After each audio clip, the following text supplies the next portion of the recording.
Thinking is one of the things we do best. Wouldn't it be great if we could do it even better? The Philosopher's Toolkit is a set of tools designed with that in mind. Tools for creative conceptualization, for critical analysis, for logical inference, for rational decision, for effective reasoning and rational argument. With those tools, we can be better thinkers, more creative, more logical, more inventive, more rational, sometimes faster, often better at hitting the target. Thinking is what philosophy is all about. In the beginning, all intellectual disciplines counted as philosophy. Philosophy just means love of wisdom, any kind of wisdom, and philosophers were just wise guys. The intellectual history of the West is the history of other disciplines splitting off from that core. First, mathematics, then astronomy, physics, eventually psychology, economics, sociology. I'm Patrick Grimm. I've been teaching critical reasoning for a long time, in addition to advanced logic, philosophy of science, and philosophy of mind. When it comes to thinking skills in general, philosophy is still the core. But the best philosophy has always kept its finger on the pulse of work in other disciplines. The best philosophy has always been intellectually omnivorous. The Philosopher's Toolkit includes tips and examples from statistics, mathematics, psychology, economics, history of science, even a little physics. The course is about thinking in two different but complementary ways. It's about how we do think, but it's also about how we can think better. The first is what philosophers call a descriptive task, a description of how people actually think. The second is what philosophers call a normative task. It's about how we ought to think. In a normative approach to thinking, we're out to evaluate thinking, both good and bad. That leads directly to an attempt to do better thinking ourselves, to develop techniques and strategies for thinking more clearly, thinking with greater focus, more effectively, more efficiently, building stronger and more rational patterns of argument. We don't want to stop with just a picture of how we do think. We want to think better. This is an applied course in better thinking in all of the thinking we do. The aim is to develop a set of conceptual skills useful in all kinds of thinking. You don't need to be a philosopher to use the conceptual tools that we'll be working with. So why do I call it the Philosopher's Toolkit? Part of that's probably just me. I'm a philosopher and I'll be your guide. Part of that is the fact that philosophy is omnivorous. It builds from and includes work from other disciplines. The Philosopher's Toolkit is intended as an inclusive toolkit. It's also the case that the history of Western thought flowers from a central philosophical core. Many of the thinking skills we'll be developing are part of that central core. We'll be returning repeatedly to tips from the great thinkers. Many of those, including not merely Plato and Aristotle, but Galileo and Newton, thought of themselves as philosophers. But it's the normative point that may be the most important. We're out not merely to explore the descriptive question, how people do think, but the normative task, how we can think better. That normative task, both theoretical and applied, the evaluation and development of good thinking, is characteristically philosophical. Philosophical through and through. Let me give you a simple example of both sides of what we'll be doing, the descriptive and the normative. Most of what we do won't depend on numbers. This one calls for a little addition. We've got a bat and a ball. The bat costs $1 more than the ball. Together they cost $1.10. How much does the ball cost? If you said 10 cents, you've got good company. That's the answer given by about half the university students at Harvard, MIT, and Princeton. That's how people think. That's the descriptive side of the story. But take a minute and really think about it. If the ball costs 10 cents and the bat costs $1 more than the ball, then the bat will cost $1.10. But then the bat and the ball together will cost $1.20, not $1.10. You may be smarter than half the students at Harvard and MIT and Princeton. You may have seen that immediately. But even if you did, it's a good bet that the first figure that popped in your head was the figure that occurs to just about everybody, 10 cents. There are two normative lessons to draw from that example. The first lesson is that the intuitive and immediate answers we jump to are often wrong. The second lesson is that it's easy to do better. In this case, all we needed to do was to check on the first answer. 10 cents? No, that won't work. If the ball is 10 cents, the bat has to be $1.10, giving us a total of $1.20. That must be wrong. Let's revise our answer. The correct answer must be 5 cents. Pretty simple, huh? Check your answer. Clearly, half of the students at Harvard, MIT, and Princeton didn't take time to do that. That's what we're after. Not just a report on how we think, but an evaluation of our thinking and a toolkit to make our thinking better. One of the topics that comes up repeatedly in this course is patterns. It's in our nature to think in patterns. That's how we make sense of things. We look for the pattern that underlies them. Let me show you how good you are at seeing patterns in context. Here's an image of a thorn bramble, but there's a bunny in there. Can you see it? Now watch it move. Suddenly, a few of those lines form a bunny as clear as day, but when I stop the image, the bunny disappears.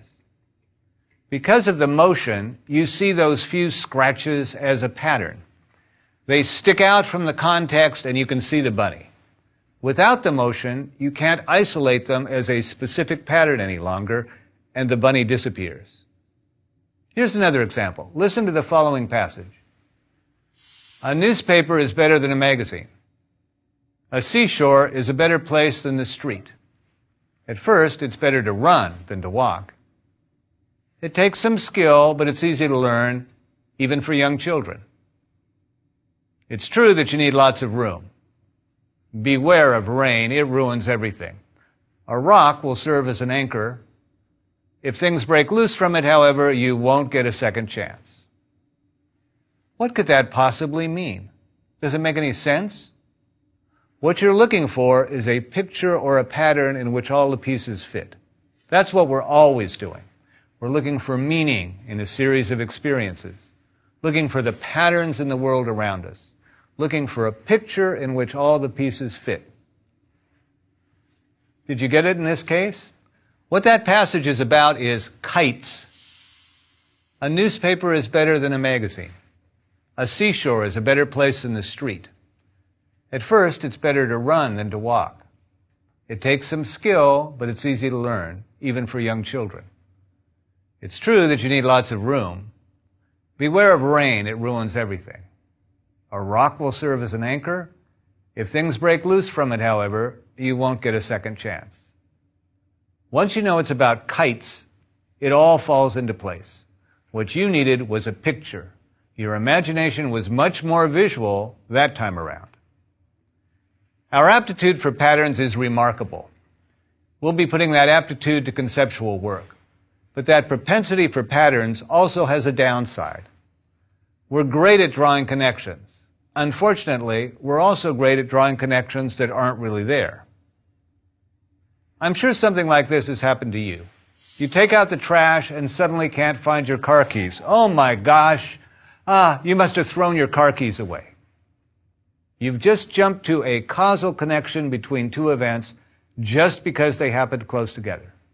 We do it all the time, and we often do it wrongly. At a later point, we'll study patterns of fallacious thinking. That's one of them. The Latin name for it is post hoc ergo propter hoc. That means after it, Therefore, because of it, precisely the fallacy we all tend to make with the car keys. There are plenty of biases built into our thinking. We think in pictures and patterns, and we're extremely liable to be influenced by context. Here's another question for you. You ought to know this one. Quick now. According to the Old Testament, how many animals of each kind did Moses load into the ark? Did you say 2? The answer is actually 0, I guess, because it wasn't Moses who loaded animals into the ark. It was Noah. If you caught that slip, good for you. If you didn't, it's not surprising. Loading animals into the ark brings up a vivid picture. We tend to go with the picture, neglecting the fact that something's a bit off in the description. It's also true that Noah and Moses are about the same length, which makes the substitution easier to miss. If I had said, how many animals of each kind did Methuselah load into the ark? I'll bet more people would have caught it. And of course, the context is Old Testament, and Moses isn't out of place in that general context. Much of advertising and marketing are made to exploit our conceptual biases. Consider, for example, the pricing in supermarkets. How often have you wondered why the pricing is 4 for $2 instead of 50 cents each? Researchers have found that the mere suggestion of buying 4 leads people to buy more than 1.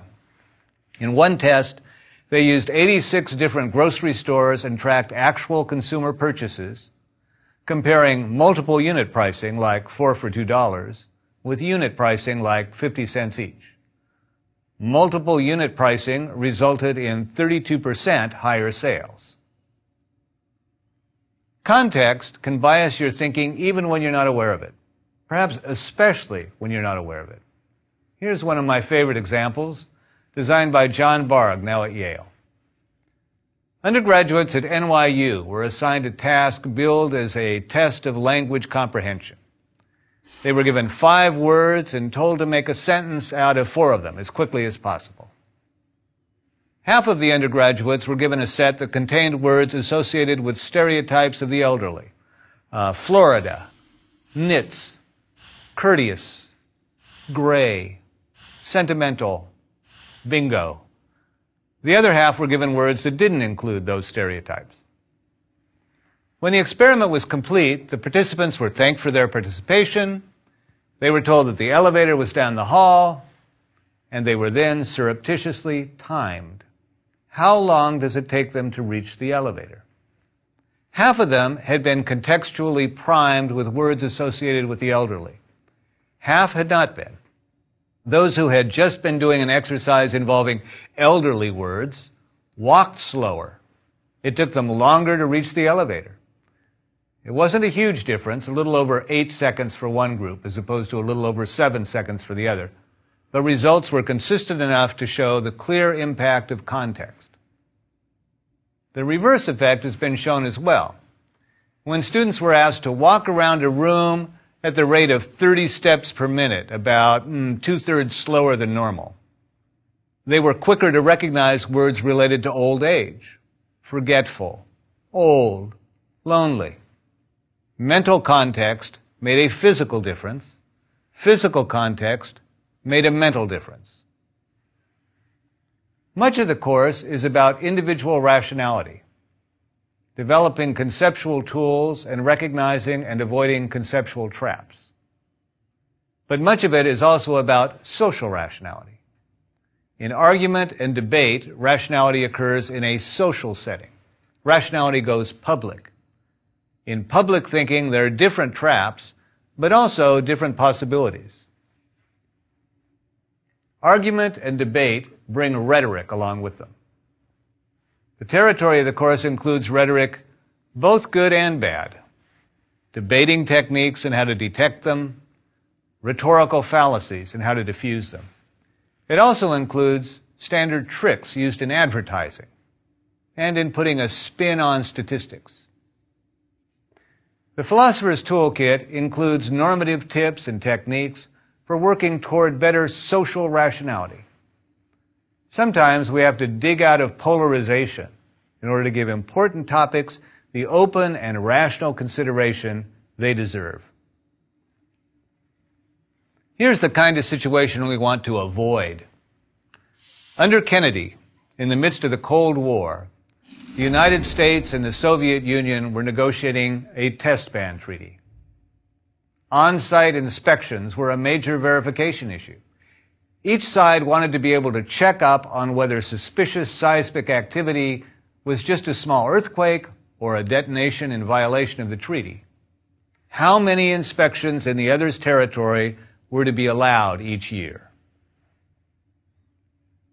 Both sides went into the negotiations with a number in mind. The United States wanted at least 10 inspections per year. The Soviet Union wanted no more than 3. For days they argued. 10, 3, 10, 3. Negotiations broke down before anyone had even discussed what inspections were to be like. Negotiations broke down because both sides had committed themselves to a magic number in advance. With the benefit of hindsight, that looks like a case of crippling polarization. How much better it would have been if the conversation could have been shifted away from commitment to magic numbers toward the real concerns, protecting sovereignty and national security on both sides while cutting down on an overkill arms race. There's no guarantee, but with better social rationality, history might have been different. I'm a philosopher, but I've been drawing on results from social psychology. The techniques of psychology are wonderful for the descriptive task, for insights into how we actually do think. The normative question of how we should think goes farther. It demands a typically philosophical approach. Philosophy's been concerned with normative evaluation of thinking from its very beginning. In Plato's dialogue, Socrates talks with all kinds of people in the Athenian marketplace. He talks with Meno the slave boy, and Parmenides the philosopher, Protagoras the sophist, and Gorgias the professor of rhetoric. His typical procedure is to find out what they think about justice, for example, or knowledge or piety, and why. What all the dialogues have in common is that Socrates then challenges that reasoning, probing it, testing it, attempting to show inconsistencies and irrationalities. The dialogues are exercises in the normative evaluation of conventional reasoning. Interestingly, the context is always social. For both Socrates and Plato, rationality is something we work toward together. It is with Plato's student Aristotle that logic begins. In Aristotle, it's clear that the philosopher's task is not merely to figure out how people do think.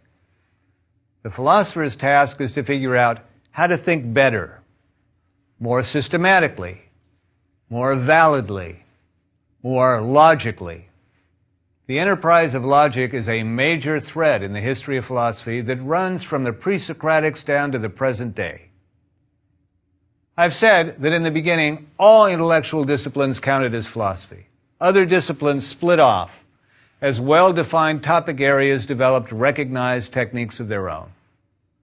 Pythagoras was thought of as a philosopher, and he thought of himself that way. Indeed, Pythagorean thought is an amazing mixture of mysticism, musical theory, and what we think of as mathematics.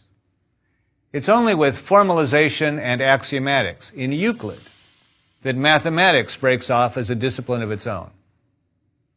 Astronomy breaks off with Ptolemy's Almagest. If you asked Sir Isaac Newton what his occupation was, he wouldn't have told you he was a physicist. He would have told you he was a natural philosopher. His master work is entitled Philosophia Naturalis Principia Mathematica, the mathematical principles of natural philosophy. Physics becomes a recognized discipline in its own right only after Newton and because of his techniques. Psychology as a discipline traces back to William James, professor of philosophy at Harvard. Anthropology developed from what was called philosophy of man, and so it goes. As disciplines split off, philosophy kept track of those intellectual children and grandchildren. That's what philosophy of science is all about. Another part of the philosopher's toolkit. The American philosopher Charles Sanders Peirce is thought of as the founder of philosophy of science, though he never held an academic position. In an 1877 article, he talks about the fixation of belief. He follows a path laid down centuries earlier by Francis Bacon, evaluating different approaches side by side. How shall we fix our beliefs? The first technique Peirce considers is tenacity. If you have a belief, stick with it. That offers decisiveness, he says, but it cuts you off from new information. Another technique is the method of authority. Believe what Aristotle, or Isaac Newton, or Charles Sanders Peirce believes. That can work for a while, but every thinker is eventually superseded. Only the technique of science, he says, is able to recognize its own fallibility and use that fallibility to its own advantage. Only science, he says, offers a way of constantly testing and criticizing current beliefs in order to work toward better ones. The best philosophy has always been informed by the other disciplines. Indeed, some of the best of 20th century philosophy has been done within other disciplines. Within economics, game theory, decision theory, and computer science, for example. Economists and physicists and social scientists all have tools that should be part of the philosopher's toolkit. In the course of the lectures, I'll occasionally turn to lessons from the great thinkers. There's no chronological order to these. The idea is simply to tie thinking techniques to the history of thought. We can draw lessons from the way Galileo thought, how he designed real experiments, but also how he argumentatively employed mere thought experiments. Pythagoras shows up in Lecture 3.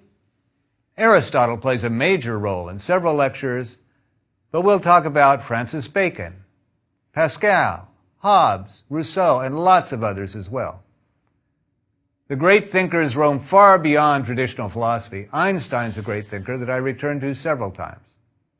So are the physicists Richard Feynman and the polymath John von Neumann.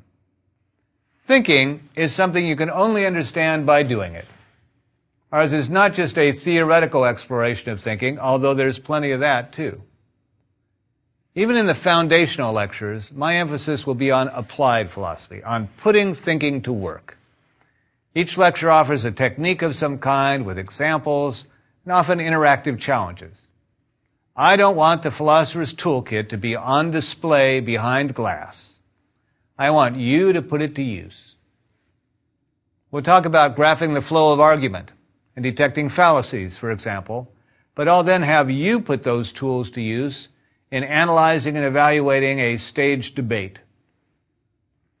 That means that this is a joint enterprise. We have to do it together. In most lectures, I have something that you have to do. Here's an example. Pay close attention to what's happening in this dialogue. Hi, Susie. Hi, it seems like ages since I've seen you. Have you been away? It was a long vacation, but I'm really glad to be back. Did you actually make it to the Piedmont Inn? And did it look the way it looked when you were there with your parents 15 years ago? That was really interesting. So the building looked exactly the same as I remembered it as a child, but it seemed so much smaller. Well, isn't that always the case? I mean, well, children have a very different perspective. Well, I'm glad it was a good trip. Yes, but it's good to be back to reality. Now, the Smoky Mountains are beautiful. And if you haven't been to the Piedmont Inn, then it's worth the trip. Oh, well, that's good to know. Bill and I have a little time off coming up. Yeah, so we'll check it out. You should. Good. Did you notice anything change? Depending on how you count, there were 4 major changes in what you just saw. Here are 2 of them. The color of the plates changed in the course of the scene, and those coffee cups became wine glasses halfway through. That was a little unfair. I asked you to pay attention to what was happening in the dialogue, and it was what was happening in the background that changed. It's still amazingly hard to see things that you would think should be obvious. This is a demonstration in how we all tend to be change blind. Watch the dialogue again and see if you can find 2 more changes.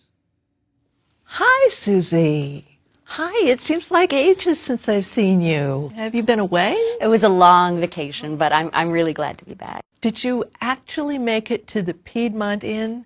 And did it look the way it looked when you were there with your parents 15 years ago? That was really interesting. So the building looked exactly the same as I remembered it as a child, but it seemed so much smaller. Well, isn't that always the case? I mean, well, children have a very different perspective.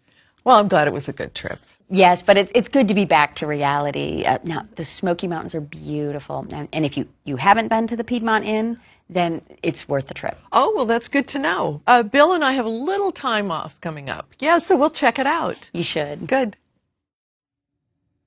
I hope you got those. There's a scarf that mysteriously appears and disappears on one of the participants, and the things on the plate seem to change places. And of course, there's that little stuffed animal. Sometimes what I'll ask you to do in the course of a lecture takes more time and thinking than that. Something you may want to do with a pencil on paper or the back of an envelope. I'll let you know at the beginning whether a lecture is one that's going to benefit from that kind of work. Skill with any conceptual tool, like with any physical tool, comes with practice. I will want you to apply the take-home lessons of each lecture in the rest of your thinking, outside of the course. These lectures are intended as just a first step in exercising and expanding the way you think. That's where I hope they'll really pay off. There's one button that's particularly useful for this course. It's the pause button. Thinking often takes a little time. I will often suggest a question and propose that you press the pause button in order to think about it. Please do. It's peculiar that our education so often emphasizes timed tests. That has to be for the convenience of the instructor. The pause button is your route to something better, to the careful thinking that we're after, and a response to questions that doesn't have to come immediately. Let's return to the example we started with, the bat and the ball. A bat costs $1 more than a ball. Together they cost $1.10. How much does the ball cost? That example comes from the work of Shane Frederick, a professor of marketing at Yale. It's used as part of a theory of thinking by Daniel Kahneman, a psychologist who received the Nobel Prize in Economics in 2002. Kahneman speaks of 2 systems in our thinking. System 1 is fast, intuitive, great for emergencies, and often wrong. When you jump to conclusions, you're using System 1. When you first thought about the bat and ball example and 10 cents leapt to mind, you were using System 1. System 2 is slower, more critical, and more systematic. That's where checking your answer comes in. When you do, of course, it becomes obvious that the answer can't be 10 cents. That's System 2 thinking, as is the further thinking that takes you to the right answer. The ball costs 5 cents. It's very much in the spirit of this course that we need to use both systems in their appropriate sphere. In an emergency, a decision may have to be made fast, and our intuition may reflect a great deal of relevant past experience. But in many cases, what's required is careful reflection instead. Much of the philosopher's toolkit falls into that category. Kahneman suggests a technique for emphasizing whichever system is required. I'll let you try it out on your own to see if it works. The technique is this. When what's called for is creative, exploratory, and intuitive thinking, make yourself smile. When what's called for is critical calculation and reflection, make yourself imitate the furrowed brow and puckered lips of concentration. If you put a pencil side to side in your mouth, your face goes into something like a smile. That's the facial posture recommended for creative and intuitive thinking. If you put a pencil sticking straight out of your mouth, your facial posture will be like that recommended for critical calculation. I know, it sounds crazy, but there is some psychological evidence that this link between the physical and the mental actually works. The background theory links it to Barg's elevator test. You remember those undergraduates who had just dealt with words stereotypically associated with the elderly moved different physically. They walked more slowly to the elevator. Students who were forced physically to move slowly were quicker to recognize words associated with the elderly. That's the idea here. Just as concentration does tend to make you frown, frowning can tend to make you concentrate. I'm more confident of almost all the techniques in these lectures than I am of this one. This one's a wild card. But give it a try. See if it works for you. See what you think. How do people think? That's a descriptive question. How can we think better? That question is both normative and applied. Do you want to know both? Both how we think and how we can think better? Welcome to the course. Next time, I'll start off close to where we ended here, with systems 1 and 2. Next time, however, I'll talk about those in terms of rationality and emotion. Cool rationality and hot thought.